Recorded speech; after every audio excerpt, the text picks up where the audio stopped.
Have you ever watched people slip into love so effortlessly while your own heart has never truly chosen anyone? If yes, don't rush to call yourself emotionless, distant, or incapable. The truth runs deeper, and it's a psychology most people never even realize they carry. You've witnessed love everywhere. The soft glances on a crowded train, the quiet laughter shared across a diner table, the excited retelling of a first date that felt perfect.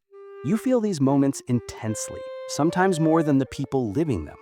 You celebrate their joy, absorb their heartbreak, and understand their emotions with surprising accuracy. Yet you remain a spectator, watching the story unfold like a script you've memorized but never performed. And your loneliness doesn't roar.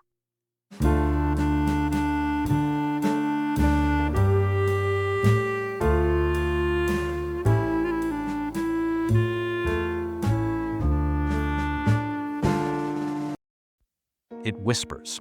It's the subtle ache of watching everyone move ahead while your own heart sits still.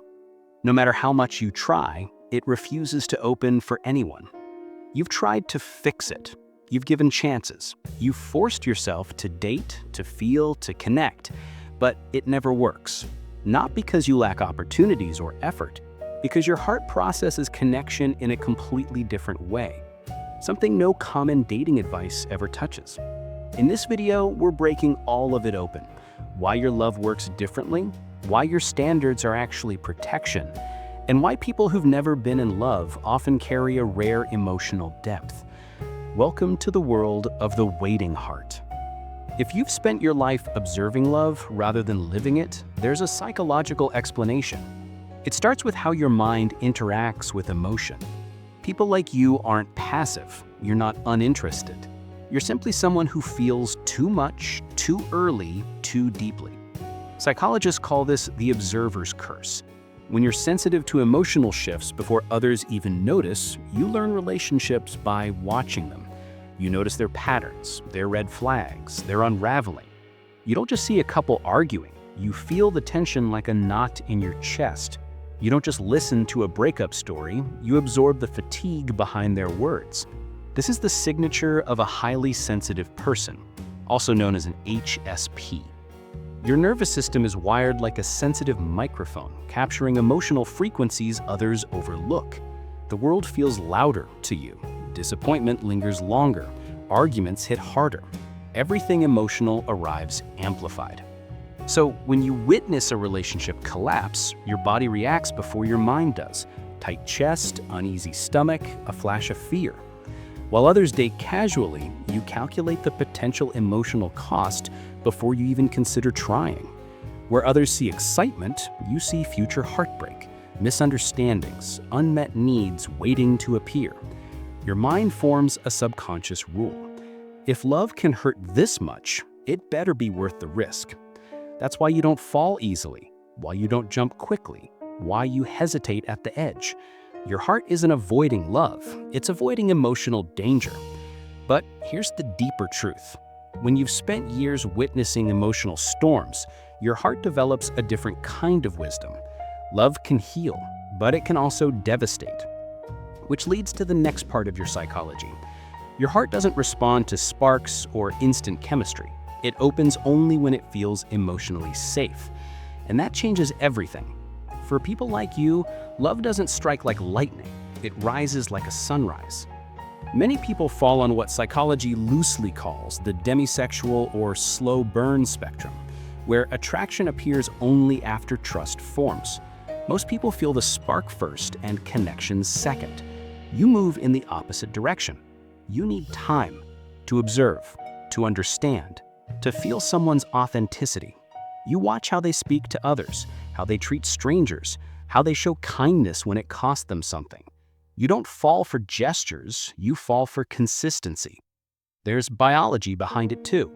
Bonding hormones like oxytocin increase in you only after emotional trust is established, not before. Your brain does not give, quote, romantic access until safety is confirmed. That's why you can sit across from someone ideal on paper and feel absolutely nothing. Not because you're numb, because your heart refuses to lie. Then one day, something shifts. A genuine laugh, a vulnerable story, a moment of unfiltered softness, and suddenly, you feel a pull you didn't expect. That's your version of attraction, a quiet unfolding, not an explosion. But modern dating isn't built for hearts like yours. It wants speed, instant judgment, microwave chemistry. You're expected to make decisions in minutes that your emotional system needs weeks to process. So people label you indecisive, too guarded, too picky. But the truth is simple. You're selective with your soul.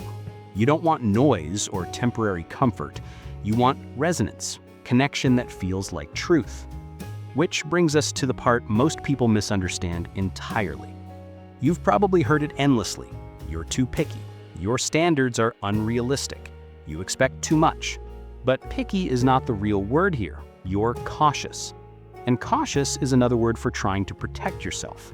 When your love is rare and deep, vulnerability isn't a small step. It's a complete surrender. One wrong person doesn't just disappoint you, they shatter you.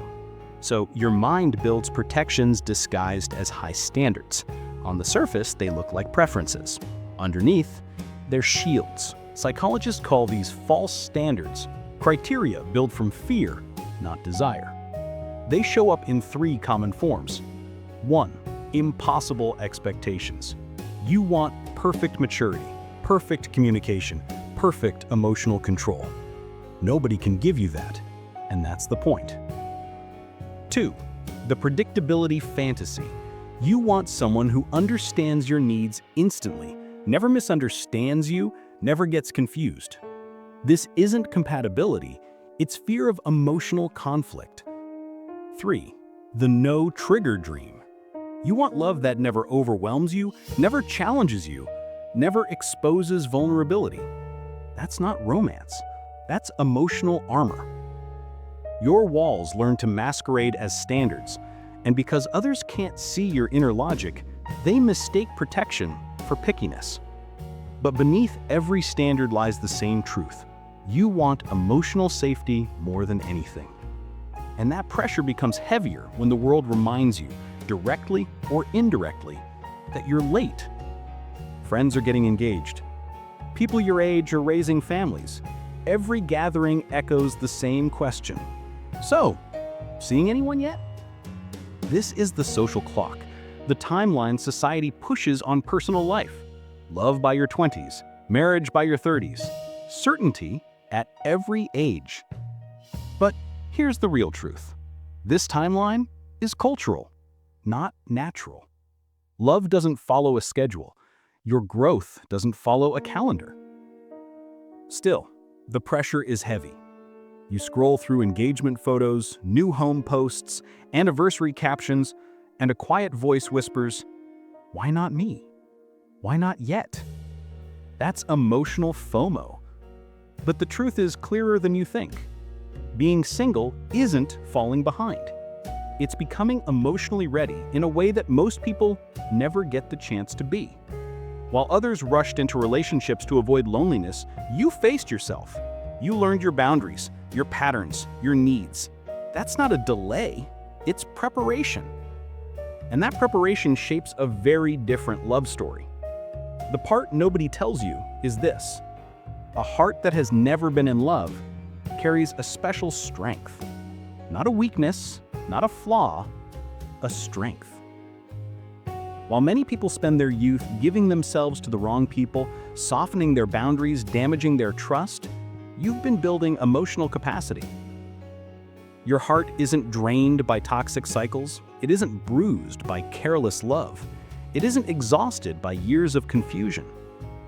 Instead, it's full of clarity, depth, self-awareness.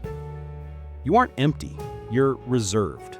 And the world misreads that as a lack when it's actually abundance. Research shows people who fall in love later often love more deeply, more steadily, more intentionally, because they've learned themselves first. You know what matters. You know what you won't tolerate. You know what kind of love feels right. Calm, mutual, grounding. You don't want love to fix you. You want love to match you. And when someone finally reaches your heart after all this time, you won't love halfway. You'll love with a rare depth, one that feels like home, one that transforms both lives. You're not a late bloomer. You're a slow-grown forest, deep roots, strong branches, a steady heart built for something lasting. So here's the truth your heart needs most. You are not behind. You are not missing out. You are not difficult or unlovable. You're simply unfolding on your own timeline. Some hearts open instantly, some crack open quietly. Yours opens when it feels safe, and that is wisdom, not failure. You didn't fail at love. You protected a part of yourself that deserves to be held gently. And when love comes, not rushed, not forced, it will feel like recognition, not pursuit. Like arriving somewhere you were always meant to be. A flower never apologizes for the season it blooms in. Neither should you. If you felt understood, stay. We talk about the hidden corners of the human heart here, the parts most people ignore. Subscribe for deeper psychology, and tell me in the comments, do you believe love comes in its own time?